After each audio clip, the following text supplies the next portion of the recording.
একটা কুঁড়ে ঘরকেও সুন্দর করে তুলতে পারে শুধুমাত্র একটা মেয়ে। মেয়েরা সংসার করতে পছন্দ করে, সংসার সাজাইতে পছন্দ করে। সো হ্যালো এভরিওয়ান, আজকের ভিডিওটা একটু বড় হবে আর তোমাদের কাছে অনেক বেশি ভালো লাগবে। আশা রাখছি আমার পুরো ভিডিওতে তোমরা আমার সাথেই থাকবে। এখন থেকে একটু বড় করেই ভিডিও বানাবো, মানে আমার ডেইলি ব্লগ। আমার ভিডিওগুলো দেখতে তো তোমরা অনেক বেশি পছন্দ করো, তাই এখন থেকে একটু বড় করেই ভিডিও বানাচ্ছি, যাতে করে তোমরা মন ভরে আমার ভিডিওগুলো দেখতে পারো। যাই হোক, সকাল সকাল ঘুম থেকে উঠে আগে ফ্রেশ হয়ে নিলাম আর এখন হালকা পাতলার উপরে একটু নাস্তা করব।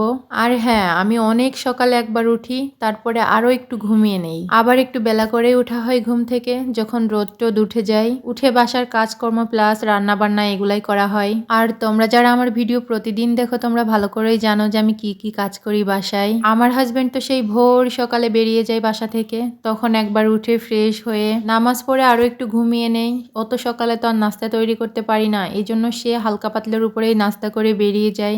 যদি একটু বেলা করে যাইতো তাহলে হয়তো বাসায় নাস্তা করে যাইতে পারতো। যাই হোক, এখানে আমি নাস্তা রেডি করতেছিলাম, হুট করে দেখি কেউ একজন পানি ভরতে আসছে। আর আমার জারের পানিটাও শেষ হয়ে গেছিল, ওই জন্য ভাবলাম আগে একটু পানি ভরে আনি, তারপরে নাস্তা করব।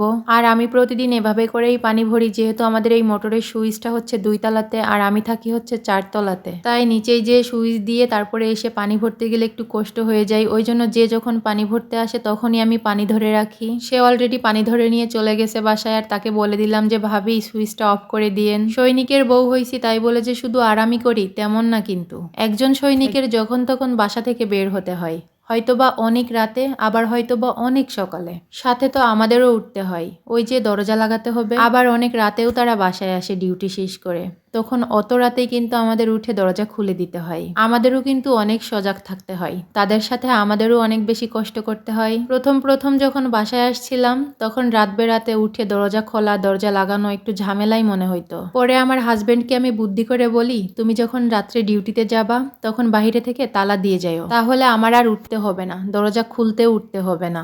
দরজা লাগানোর জন্য অত রাতে ঘুম থেকে উঠলে আর আমার ঘুমই আসতে চায় না, ওই জন্য এখন তালা লাগিয়েই যাই।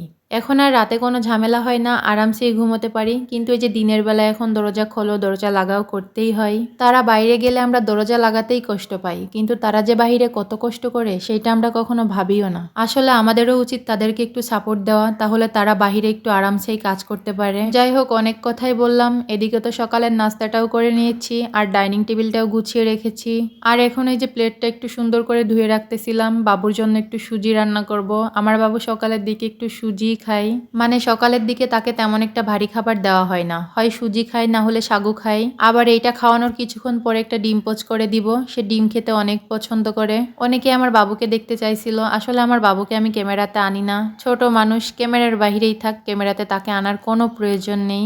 আমিও আসতে চাই না, কিন্তু না আসলে হয় না, আগে তো আসতামই না, এখন হালকা পাতলার উপরে আসা পড়ে। তবে যদি ক্যামেরাতে না এসে ভিডিও করতে পারতাম তাহলে আরো বেশি ভালো হইতো। যাই হোক, এদিকে তো বাবুর সুজিটাও রান্না করে নিচ্ছিলাম, আর এই সুজিটা ঠান্ডা হতে না অনেক টাইম লাগে, তাই আমি সকাল সকাল ঘুম থেকে উঠে আগে সুজিটা রান্না করে ঠান্ডা হতে রেখে দেই। সুজিতে গরুর দুধ অ্যাড করতে পারলে আরো বেশি ভালো হইতো, কিন্তু আমার বাসায় আজ কোনো দুধই ছিল না, যার কারণে পানি দিয়েই রান্নাটা করেছি। ও আবার ও তো স্বাদ টাদ বোঝে না, কিছুই খেতে চায় না, অনেকটাই জোর করে খাওয়াতে হয়। যাই হোক, সুজিটা রান্না করে আমি এবার বাসার কাজগুলো করে নিব। আজ এখনো ঘরটাও ঝাড়ু দেওয়া হয়নি, এই জন্য ভাবলাম আগে ঘরটা ঝাড়ু দিয়ে নেই। হাঁটা চলা করার সময় পায়ে যদি ময়লা বাঁধে খুবই খারাপ লাগে, এই জন্য ভাবলাম আগে ঘরটা সুন্দর করে ঝাড়ু দিয়ে নিব। বিছানাটাও কিন্তু গুছিয়ে নিচ্ছিলাম। আজ আর বিছানা গুছানো কাছ থেকে দেখালাম না, কারণ প্রতিদিন যদি বিছানা গুছানোর ভিডিওই দেই তাহলে তোমরা বিরক্ত হয়ে যাবে। এখন এই যে পুরো বাসাটা সুন্দর করে ঝাড়ু দিয়ে নিব, আর এই কাজটা আমার প্রতিদিন 2-3 বার করা লাগে, তারপরেও না অনেক বেশি ময়লা হয়। হাঁটা চলা করতে গেলে তারপরেও পায়ে অনেক ময়লা বাঁধে। আমরা থাকি 4 তলাতে, কিন্তু এত উপরে ময়লা কিভাবে আসে বিশ্বাস করবা না তোমরা, আমি কিন্তু দিনের ভিতর 2-3 বার ঘর ঝাড়ু দেই, আর এইটা আমার প্রধান কাজ। সকাল সকাল তো বাসি ঘরটা ঝাড়ু দিয়ে নিচ্ছিলাম, তারপরে আবার রান্না বান্না করতে হবে। আমাদের বাসাটা একদম ছোটও না আবার একদম বড়ও না, 2টা রুম আছে, 2টা টয়লেট আছে, একটা রান্নাঘর, একটা ডাইনিং রুম, যা তোমরা আমার রেগুলার ভিডিওতে দেখতেই পাও। কিছু কিছু আপু তো কমেন্টস করছিল যে আপু তোমার বাসার একটা ট্যুর দিও। আমি তো প্রতিদিনই ভিডিও করি, আর আমার প্রতিদিনের ভিডিওতে আমি আমার ফুল বাসার বাসাটা দেখিয়ে দেই। ওই জন্যই আর আলাদা করে হোম ট্যুর করা হয়নি। আমাদের বাসাটা একদম গোলগাল। ওই যে সামনের দিকে একটা রুম আর একটা রুমের ভিতরে এই যে ভিডিও হচ্ছে, মানে আমার ক্যামেরাটা রেখে দিয়েছি। আর আমি আছি ওই যে ডাইনিং স্পেসে। আর এই ফ্রিজের পিছন সাইডেই হচ্ছে টয়লেট আছে। আর এই যে আমার রুমের সাইডেই হচ্ছে আমার রান্নাঘর, একদম ছোটখাটো একটা রান্নাঘর যেখানে আমার সারা দিনটাই কাটাতে হয়। আর একটা রুমের সাথে হচ্ছে অ্যাটাচড বাথরুম আছে, মূলত যেই রুমেতে আমরা থাকি ওই রুমেতেই। যাই হোক, আমার কথা শুনে তোমরা বুঝতেই পেরেছ। এখন রান্নাঘরটা গুছিয়ে নিচ্ছিলাম। আমার রান্নাঘরে অনেক বেশি ময়লা হয়ে গেছে, তাই ভাবলাম আনাজ কানাজ থেকে খুচাই খুচাই ময়লা বের করে আনবো। দেখা যাক কতটুকু ময়লা বের হয়। আমি তো সুন্দর করে আমার রান্নাঘরটা পরিষ্কার করে নিচ্ছিলাম। রান্নাঘরটা পরিষ্কার করেই আবার আমার রান্না করতে হবে, এখনো কাটাকুটোও করা হয়নি। ওই জন্য একটু তাড়াতাড়ি করে করতেছিলাম। আমার হাজবেন্ড কাল রাত্রে 4 আটি পালং শাক আনছে, ওইটা এখন কাটতে হবে বসে বসে। অনেকটাই টাইম লেগে যাবে যেহেতু বেছে বেছে কাটবো, ওই জন্যই আবার রান্না করতে দেরি হয়ে যেতে পারে, এই জন্য একটু তাড়াতাড়ি করেই করতেছিলাম। আজ ভাবলাম সবকিছুই শেয়ার করব। আমি বাসায় যেসব কাজ করে থাকি সবকিছুই তোমাদের সাথে শেয়ার করব। আর তোমরা আমার এই কাজের ভিডিওগুলো এত বেশি পছন্দ করবা আমি কখনো ভাবতেই পারিনি। ওই জন্যই ভাবলাম তোমরা আমার কাজের ভিডিওগুলো এত বেশি পছন্দ করো, তোমাদের জন্য সবকিছুই শেয়ার করব আমি বাসায় যেসব কাজ করি। আর ভিডিওটাও একটু বড় করে দিয়েছি যাতে করে তোমরা একটু মন ভরে আমার ভিডিও দেখতে পারো। যাই হোক, রান্নাঘরটা সুন্দর করে ঝাড়ু দিয়ে ময়লাটা বের করে এখন এই যে মেন জায়গা থেকে সব ময়লা এক করে এখন উঠিয়ে ফেলে দিব। মানে সব রুমের ময়লা আমি এইখানে এনে জড়ো করছি আর এইখান থেকে উঠিয়েই ফেলে দিব। আচ্ছা, একটা কথা শেয়ার করি। আমার একটা ভিডিওতে একটা আপু কমেন্টস করছে, আপনার সব ভিডিওতে এভাবে ফুলদানি রেখে দেন, খুবই হাস্যকর, আর রাখবেন না। এখন কথা হলো তার কাছে ভালো লাগে নাই, এই জন্য নাকি আমি আর রাখবো না। আমার কাছে ভালো লাগছে এই জন্য আমি রাখছি। আচ্ছা, ফুলদানিটা রাখার কারণটাও বলে দিই। ভিডিওতে যদি ফুলদানি রাখা হয় সেই ভিডিওর কোয়ালিটিটা অনেক ভালো আসে। আর কোয়ালিটি বলতে কি বোঝাই, অনেক বেশি ক্লিয়ার দেখাই, সবকিছু স্পষ্ট দেখা যায়, অনেক সুন্দর লাগে দেখতে। আমি মূলত ওই কারণেই রাখি। আরো একটা আপু কমেন্টস করছে, তোমার কি একটাই ফুলদানি, তোমার কি আর ফুলদানি নাই? হ্যাঁ, আমার আরো ফুলদানি আছে, বাট এই ফুলদানিটা আমার টানা হিচড়া করতে অনেক বেশি ভালো হয়, এই জন্য আমি এটা ইউজ করি। আর অন্যান্য ফুলদানিগুলো আমি তার নির্দিষ্ট জায়গায় রেখে দিয়েছি। ওয়ার্ড্রোবের পারে রেখেছি, ফ্রিজের উপরে রেখেছি, ডাইনিং টেবিলের উপরে রেখেছি। আর এটা হচ্ছে সবসময় টানা হিচড়া করা হয়, রান্নাঘরে রাখা হয় বেশিরভাগই।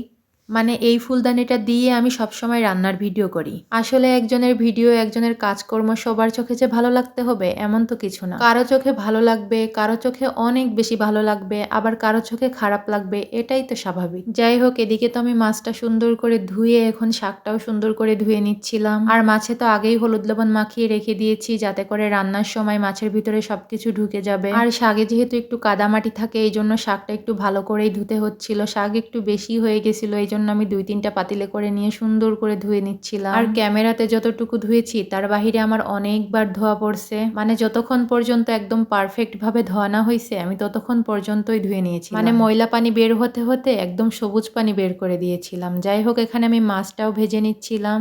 আর আজ আমি হচ্ছে তেলাপিয়া মাছ দিয়ে পালং শাকের একটা চচ্চড়ি করব, ওই জন্যই আগে মাছটা ভেজে নিচ্ছিলাম, তারপরেই শাকটা রান্না করব। আর আজ একটা রান্নাই হবে, কারণ কাল হচ্ছে ডাউল রান্না করেছিলাম, ওইটা আছে, মুরগির মাংস রান্না করেছিলাম ওইটাও আছে, ওইগুলা গরম করে নিব আর একটা রান্না করলেই হয়ে যাবে। আজ শাক অনেক বেশি হয়ে গেছিল, এই জন্য 2-3 বার করে দিয়ে ভাপ দিতে হচ্ছিল। মোট 4 আটি শাক ছিল এখানে, সবটুকুই রান্না করে নিব। তবে রান্না করার আগে কড়াইতেই ধরতেছিল না, কিন্তু রান্না করার পরে একদম অল্প হয়ে গেছিল। আসলে শাক জিনিসটা এমন, ভাপে দেওয়ার আগে অনেক বেশি দেখা যায়, আবার ভাপে দিয়ে দিলে একদম কমে অল্প হয়ে যায়। চচ্চড়ি করলে আসলে রান্নার কাছে দাঁড়িয়ে থাকা লাগে না, রান্না বসিয়ে দিয়ে আরো অনেক কাজ করে নেওয়া যায়। ওই জন্য আমি পালং শাকে সবকিছু দিয়ে সুন্দর করে চুলায় বসিয়ে দিয়েছিলাম। আর এখন যে ঘর মুছতে হবে, আজ এখনো ঘর মোছা হয়নি, ওই জন্যই ভাবলাম শাকে পানি দিয়ে আমি হচ্ছে ঢেকে রেখে যাই, একটু পরে এসে আবার নেড়ে দিয়ে যাব আর ঘরটা ওদিকে মুছে নিতে পারবো। দেখেছো কত বেশি শাক ছিল, 2 বার করে দেওয়া লাগছে কড়াইতে, তারপরেও কিন্তু ধরে নাই। আর এখন দেখো এতটুকু আছে, আরো কমে যাবে। তো যাই হোক, রান্নাটা বসিয়ে আমি আবার ঘরটাও মুছে নিচ্ছিলাম সুন্দর করে। 2 দিন ঘর মোছা হয় না দেখি ফ্লোরটাও অনেক বেশি ময়লা হয়ে গেছিল, এই জন্য ভাবলাম আজই ঘরটা মুছে নিব। বুদ্ধি করে রান্নার ফাঁকেই ঘরটা মুছে নিলাম। পুরো ঘরটা মুছতে মুছতেই আমার রান্নাটাও কিন্তু হয়ে গেছিল। আমি মাঝে যে মাছটাও দিয়ে দিয়েছিলাম তরকারিতে, আবার একটু নাড়াচাড়াও করেছিলাম। আমি তো আমার সারা ঘরটা মুছে নিয়েছিলাম। আর এখন এই যে তরকারিটাও ঢেলে নিব কড়াই থেকে। শুধু ঢাললেই তো হবে না, আবার কড়াইটাও সুন্দর করে ধুয়ে রাখতে হবে। আমি আবার যখনের কাজ তখনই করতে পছন্দ করি। এই যে রান্না শেষ হয়েছে, এখন সুন্দর করে আমার রান্নাঘরটা গুছিয়ে তারপরে রান্নাঘর থেকে বের হব। তরকারিটা বাটিতে বাটিতে ঢেলে ডাইনিংয়ে রেখে আসবো। ওদিকে ভাতটাও কিন্তু রাইস কুকারে দিয়েছিলাম, ভাতটাও হয়ে গেছে। ভাতটাও ডাইনিংয়ে নিয়ে যাব আর ফ্রিজ থেকে ডালটা বের করেও গরম করে নিব। তো আমার ভিডিওটি দেখতে দেখতে যারা এই পর্যন্ত চলে আসছো তাদের জন্য আমার মন থেকে ভালোবাসা রইল, দোয়া রইল। আশা রাখছি আমার ভিডিও তোমাদের কাছে অনেক বেশি ভালো লেগেছে। আবারও দেখা হবে নেক্সট কোনো ভিডিওতে। তোমরা ভালো থেকো। আল্লাহ হাফেজ।